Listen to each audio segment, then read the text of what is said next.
bo'lgan qahramon.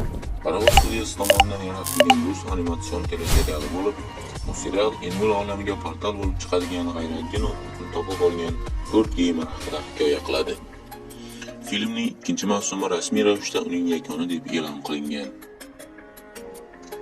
Ssenariy muallifi Anton Lanshakov va Yuliya Ivanova, rejissyor Anton Lanshakov. Bu serialning janri esa sarguzasht fantastika, formati 3D va 2D animatsiya.